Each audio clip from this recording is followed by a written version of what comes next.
Após a Revolução Russa de 1917, Lenin coloca em prática sua doutrina de expansão mundial do comunismo e, em 1920, estabelece as condições para a filiação ao Partido Comunista, entre elas a realização de amplas campanhas de agitação e propaganda nas organizações militares, principalmente no Exército. Em 25 de março de 1922, nasce o Partido Comunista do Brasil, o PCB. O novo partido aceitava as ordens diretas de Moscou. Em 1927, partindo da teoria à prática, o PCB criou uma frente única operária e iniciou um trabalho de infiltração nos quartéis, influenciando Luiz Carlos Prestes, capitão do Exército, a aderir ao comunismo, fato que se deu em março de 1931. Em abril de 1935, Prestes foi incumbido pela direção da Internacional Comunista de promover um levante armado no Brasil. O movimento tinha por objetivo derrubar o presidente Getúlio Vargas e tomar o poder. Liderados pela Aliança Nacional Libertadora, militares inclinados ao comunismo iniciaram a rebelião no dia 23 de novembro de 1935, dentro dos quartéis em várias partes do país. Mas devido à falta de organização dos ataques e à ausência do apoio popular, o exército derrotou os comunistas e evitou o golpe de Estado. Em seguida, Prestes é preso e perde a patente de capitão. Com o advento da Segunda Guerra Mundial e a invasão da Rússia pelos nazistas, a política exterior soviética muda e Stalin tenta ganhar o apoio das democracias ocidentais. O PCB redireciona sua política seguindo disciplinadamente a orientação de Moscou e apoia Getúlio Vargas. Após o final da Segunda Guerra Mundial, o PCB reinicia a agitação das massas populares e tenta desestabilizar o governo Dutra através de uma política conspirativa. Durante toda a década de 50, Moscou, através de suas redes apoiadas pelos partidos comunistas no mundo inteiro, tentava desestabilizar as democracias ocidentais. Como consequência, nessa época, em muitas universidades ocidentais, predominava uma visão social esquerdista, sendo que grande parte do terceiro mundo aclamava o modelo soviético como a estrada para a justiça social. Muitos intelectuais se declaravam marxistas. Assim, a conjuntura era altamente favorável ao comunismo, o que provocou sua expansão dramática até o final da década de 50, com a vitória da Revolução Cubana. Isso fez o PCB defender com mais intensidade a luta armada como a única solução viável e progressista dos problemas brasileiros. A União Soviética, destinada a aumentar o seu campo de influência no continente americano, despertou interesse pelo Brasil, um país de dimensões imensas, fronteiriço com quase todos os países da América do Sul, país estratégico no cenário mundial que poderia pender o fiel da balança para o lado comunista. Nos primeiros anos da década de 60, o Brasil passou a viver período de crescente instabilidade política, militar e institucional. Em 1961, Luiz Carlos Prestes encontrou-se com Nikita Khrushchev em Moscou para planejar a Revolução Agrária no Brasil. Neste mesmo ano, no governo de Jânio Quadros, o Partido Comunista Brasileiro enviou a Cuba, com o apoio de Fidel Castro, dezenas de brasileiros para o treinamento político-militar, visando a preparação de quadros revolucionários para desencadear ações de guerrilha rural e urbana no Brasil. Os chineses também colaboraram para a tentativa de implantação do comunismo no Brasil, recebendo na Academia Militar de Pequim, em 1962, um primeiro contingente de brasileiros, visando a formação de quadros guerrilheiros para o movimento que viria a ser implantado na região do Araguaia. No Nordeste do Brasil, Francisco Julião organizava as ligas camponesas, com militantes treinados em Cuba.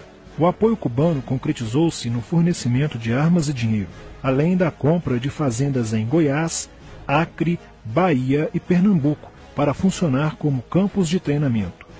No dia 4 de dezembro de 1962, o jornal O Estado de São Paulo noticiou a descoberta e o desbaratamento de um campo de treinamento de guerrilha no estado de Goiás, em uma das 3 fazendas pertencentes às ligas camponesas. Enquanto isso, Goulart governava o país de uma forma pendular. Ora pendia para o lado dos comunistas, ora para o lado dos conservadores.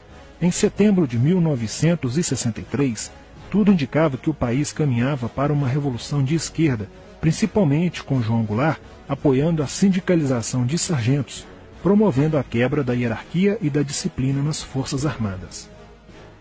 Em 4 de outubro de 1963, Goulart solicita o estado de sítio ao Congresso Nacional, pelo prazo de 30 dias.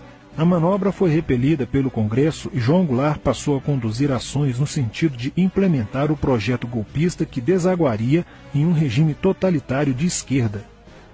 Insuflado e orientado por seu cunhado Leonel Brizola, pregava a necessidade de reformas de base e a implantação de uma república sindicalista.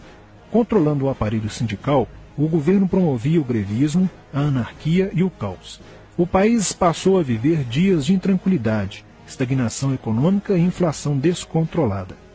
Em meio à crescente radicalização do ambiente político, Leonel Brizola era a liderança que unificou as esquerdas na frente de mobilização popular, criando o grupo dos 11 companheiros para tomar o poder pela luta armada.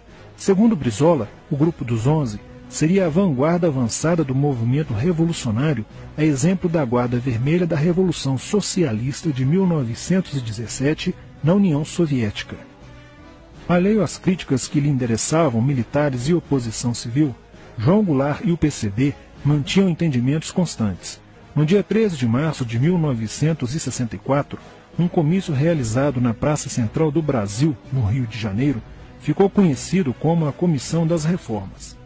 Mais de 100 mil pessoas participaram, pedindo a legalização do PCB e a entrega de armas ao povo para a luta armada. No palanque estavam João Goulart, Miguel Arraes e Leonel Brizola.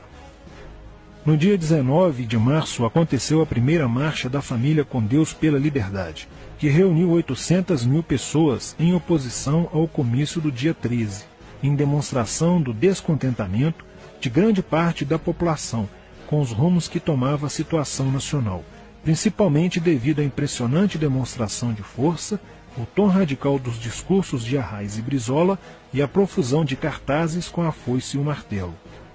Em 20 de março, apoiados por Brizola e pela CGT, a Associação dos Marinheiros e Fuzileiros Navais do Brasil reuniu-se declarando um motim, dando origem a vários outros movimentos rebeldes no interior das Forças Armadas. Realizou-se em Niterói, na sede do Sindicato dos Operários Navais, um congresso continental de solidariedade a Cuba, com a participação de delegações latino-americanas. Luiz Carlos Prestes manifestou o desejo de que o Brasil fosse a primeira nação da América do Sul a seguir o exemplo de Cuba, se tornando uma nação comunista. Na véspera de 30 de março de 1964, João Goulart, ignorando o pedido de assessores e do seu líder na Câmara, Tancredo Neves, compareceu à sede do Automóvel Clube para uma homenagem da Associação dos Sargentos da Polícia Militar. No seu discurso, Goulart defendeu a mudança na Constituição para que pudesse concorrer às eleições presidenciais de 1965, desagradando a Carlos Lacerda, Magalhães Pinto e Juscelino Kubitschek, pré-candidatos à presidência da República. O golpe da esquerda já estava preparado para 1º de maio de 1964, caso o Congresso Nacional não aprovasse as mudanças. A imprensa brasileira, bem como importantes setores da Igreja Católica, do meio empresarial e a maior parte do Congresso Nacional, exigiam ações das Forças Armadas para conterem os comunistas no Brasil. Ao final de março, jornais como o Globo, Jornal do Brasil, Correio da Manhã e Diário de Notícias pregaram abertamente a deposição do presidente João Goulart. Nos bastidores dos acontecimentos, os serviços secretos dos Estados Unidos e da União Soviética trabalhavam intensamente, tentando cada um fazer a balança pender para o seu lado, não medindo esforços para levarem o Brasil a uma guerra civil. O general Olímpio Mourão Filho resolveu partir com suas tropas, sediadas no estado de Minas Gerais, para o Rio de Janeiro. O general Castelo Branco, ao saber disso, telefonou para Magalhães Pinto, governador de Minas Gerais, com o intuito de segurar o levante. O governador mineiro argumentou que, uma vez iniciada a revolução, seria um erro parar, pois alertaria as forças fiéis a Goulart, podendo agravar a situação. A falta de reação do governo Goulart e dos grupos que lhe davam apoio foi notável. Não se conseguiu articular uma reação armada por parte da esquerda. também fracassou uma greve geral proposta pelo Comando Geral dos Trabalhadores, em apoio ao governo.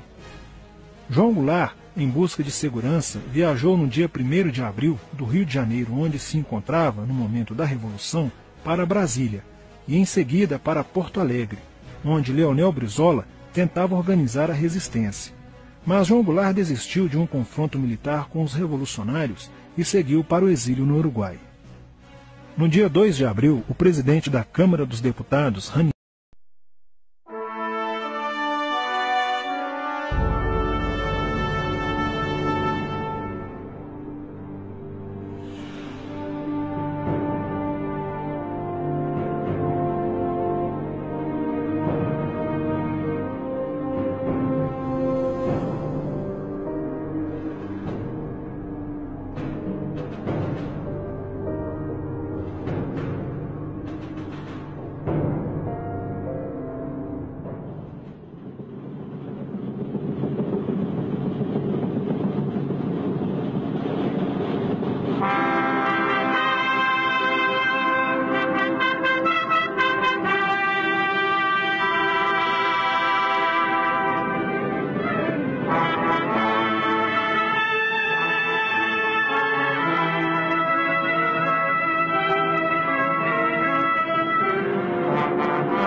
Após a Revolução Russa de 1917, Lenin coloca em prática sua doutrina de expansão mundial do comunismo e, em 1920, estabelece as condições para a filiação ao Partido Comunista, entre elas a realização de amplas campanhas de agitação e propaganda nas organizações militares, principalmente no Exército.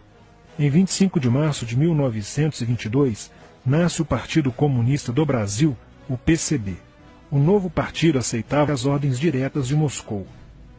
Em 1927, partindo da teoria à prática, o PCB criou uma frente única operária e iniciou um trabalho de infiltração nos quartéis, influenciando Luiz Carlos Prestes, capitão do Exército, a aderir ao comunismo, fato que se deu em março de 1931. Em abril de 1935, Prestes foi incumbido pela direção da Internacional Comunista de promover um levante armado no Brasil. O movimento tinha por objetivo derrubar o presidente Getúlio Vargas e tomar o poder. Liderados pela Aliança Nacional Libertadora, militares inclinados ao comunismo iniciaram a rebelião no dia 23 de novembro de 1935, dentro dos quartéis em várias partes do país. Mas devido à falta de organização dos ataques e à ausência do apoio popular, o exército derrotou os comunistas e evitou o golpe de Estado. Em seguida, Prestes é preso e perde a patente de capitão. Com o advento da Segunda Guerra Mundial e a invasão da Rússia pelos onde os partidos comunistas formariam grupos de guerrilha armada com dinheiro soviético, repassado por Cuba. No Brasil, foram criadas 29 organizações guerrilheiras, onde Fidel Castro vislumbrou expandir sua revolução comunista. Em 1961, o presidente do Brasil, Jânio Quadros, condecorou o guerrilheiro cubano Che Guevara com a Ordem do Cruzeiro do Sul, sem imaginar que 4 meses antes o Partido Comunista Brasileiro acertara com Fidel Castro o envio de jovens brasileiros para o treinamento de guerrilha em Cuba, com a finalidade de preparar quadros revolucionários que desencadeariam a luta armada no Brasil. As ações armadas já existiam antes de 1964 no governo de João Goulart, através das Ligas Camponesas de Francisco Julião e do Grupo dos 11 de Leonel Brizola. Com a chegada ao poder em 1964 do presidente Castelo Branco, centenas de comunistas e políticos de esquerda refugiaram-se no Uruguai, onde formariam a Frente Popular de Libertação, que a partir de 1965 empreenderia atos de sabotagem urbana e focos de guerrilha rural no Brasil, principalmente na Serra do Caparaó, cujos guerrilheiros, apoiados por Leonel Brizola, foram combatidos e vencidos por tropas da Polícia Militar de Minas Gerais. Em 1966, a esquerda brasileira, decidida a tomar o poder à força e em curto prazo, passou a adotar táticas terroristas como as que foram usadas pelo grupo guerrilheiro Ação Popular, que ao explodir uma bomba no saguão do Aeroporto Internacional de Guararapes, em Recife, matou o jornalista Edson Regis de Carvalho e o almirante Nelson Gomes Fernandes. A influência da Revolução Cubana passou a servir de modelo para muitos revolucionários como Carlos Marighella, do PCB, que em 1967 viajou a Cuba e participou de um evento sobre a propagação da luta armada no território brasileiro. De volta ao Brasil, em setembro de 1967, Marighella criou a Ação Libertadora Nacional, ALN, e começou a recrutar jovens brasileiros entre os estudantes que, depois de preparados ideologicamente, foram enviados a Cuba.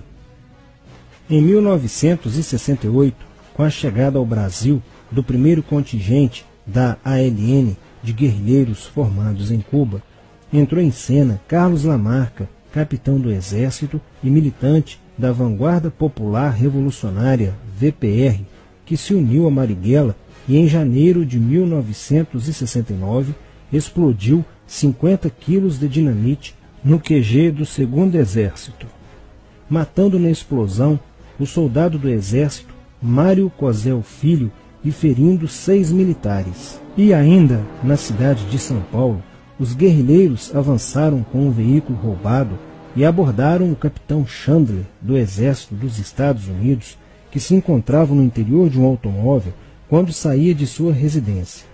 Chandler foi morto por uma rajada de metralhadora em frente da esposa e do filho de 9 anos. O Comando de Libertação Nacional, Colina, criado em Belo Horizonte no ano de 1968, executou na capital mineira vários assaltos a agências bancárias e atentados à bomba.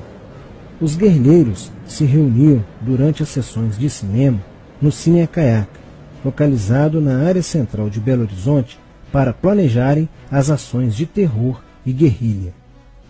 A situação estava ficando caótica no país.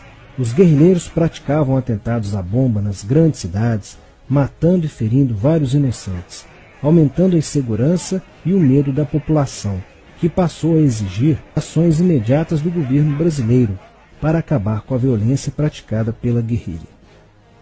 Atendendo ao clamor público para combater o terrorismo e a guerrilha com mais rigor, o presidente Costa e Silva editou o Ato Institucional número 5, AI-5, que previa o exílio e punições mais severas aos autores de atos de guerrilha terrorista praticados contra a população brasileira. Em desafio à nova medida do governo de proteção à sociedade, Carlos Marighella, em 1969, lançou o seu mini-manual do guerrilheiro urbano. Neste mesmo ano, só no Rio de Janeiro, a ALN, para aumentar os seus recursos financeiros, praticou 30 assaltos, sendo a maioria deles contra as agências bancárias. E ainda, em 1969, a ALN, juntamente com o Movimento Revolucionário 8 de Outubro, o MR8, sequestrou o embaixador dos Estados Unidos, Charles Burke. O sequestro foi sugerido pelo guerrilheiro Franklin Martins. Os guerrilheiros exigiram a libertação de 15 presos políticos, dentre os quais se encontrava José Dirceu. A exigência foi prontamente atendida pelo governo militar. A ALN estava prestes a sofrer um grande golpe quando Marighella começou a cair.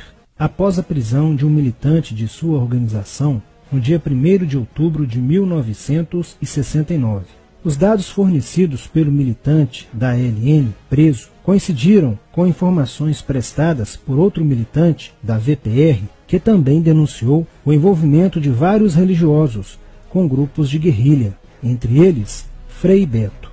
Quando Frei Fernando e Frei Ivo, também envolvidos com os grupos guerrilheiros, foram presos e logo após interrogados, os religiosos entregaram o ponto de contato de Carlos Marighella, na cidade de São Paulo. No dia 4 de novembro de 1969, o ponto foi cercado pela polícia, onde Marighella, percebendo o cerco, reagiu e foi morto. Depois da morte de Marighella, centenas de guerrilheiros foram presos e mais de 300 armas apreendidas. 2 sequestros de diplomatas, o embaixador alemão Enfield von Hollemer e o cônsul japonês Nobuo Okushi, foram feitos às pressas, para libertar os guerrilheiros que continuavam presos. Inspirados no marxismo cultural, vários militantes da esquerda brasileira iniciaram a estruturação de uma organização que se infiltrou nas faculdades brasileiras, bem como no meio artístico e cultural, e principalmente nas edições de jornais, setores estes com grande poder de influência sobre a formação da opinião popular. Durante as manifestações, vários militantes comunistas, usando armas de fogo, eram infiltrados no movimento estudantil e disparavam contra os manifestantes, na intenção de colocar a opinião pública contra o regime militar. Com a morte de Marighella, Lamarca havia assumido a posição de líder mítico, que sustentava a esperança na vitória comunista. Em 1970, quando o embaixador suíço Giovanni Butcher foi sequestrado, o governo se recusou a soltar os presos da lista apresentada pelos guerrilheiros. Depois de 40 dias de sequestro, os guerrilheiros quiseram matar o embaixador suíço. Porém, o governo militar cedeu e as exigências dos guerrilheiros sequestradores foram atendidas, preservando a vida do diplomata. Na cidade de São Paulo, o cerco sobre a vanguarda popular revolucionária, liderada por Carlos Lamarca, estava se fechando. Isso fez com que Lamarca fugisse para o Vale da Ribeira e montasse um campo de treinamento para a guerrilha. Na tentativa de descobrir este campo, tropas da Polícia Militar do estado de São Paulo foram deslocadas para a região. No dia 8 de maio de 1970, um pelotão comandado pelo tenente da Polícia Militar, Alberto Mendes Júnior, foi emboscado e rendido por guerrilheiros da VPR. O tenente Mendes foi feito refém e obrigado a seguir com os guerrilheiros na direção de 7 Barras. Depois de um dia e meio andando pela mata, Lamarca formou um tribunal revolucionário e decidiu matar o tenente Mendes, que teve o crânio esmagado por coronhadas de fuzil desferidas pelos guerrilheiros Diógenes e Fujimori. Apesar do cerco, Lamarca conseguiu escapar e em 1971 chegou ao sertão da Bahia. Depoimentos de guerrilheiros presos em Salvador levaram o exército ao esconderijo de Lamarca, que, estando armado de metralhadora, reagiu à prisão e foi morto. Após a morte de Lamarca, o número de militantes presos era bem maior que o número de guerrilheiros em ação no Brasil. Os guerrilheiros, percebendo que o cerco estava se fechando, passaram a sequestrar aviões comerciais e obrigar o piloto a desviar para outro país, onde pudessem se exilar. 4 desses aviões foram desviados para Cuba. Os guerrilheiros comunistas estavam perdendo a guerra. Os militantes que abandonavam as armas eram acusados de traição nos tribunais vermelhos e executados pelos próprios companheiros, em atos de justiçamento.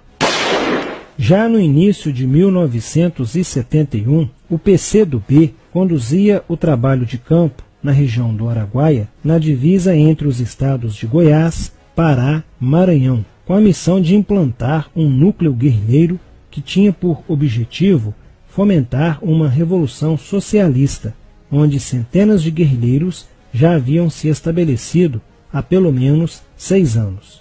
No início de abril de 1972, o presidente Médici enviou à região do Araguaia equipes especializadas em inteligência que, da busca do conhecimento sobre a atividade clandestina, logo efetuaram as primeiras prisões, entre elas a de José Genuíno, primeiro guerrilheiro preso no Araguaia.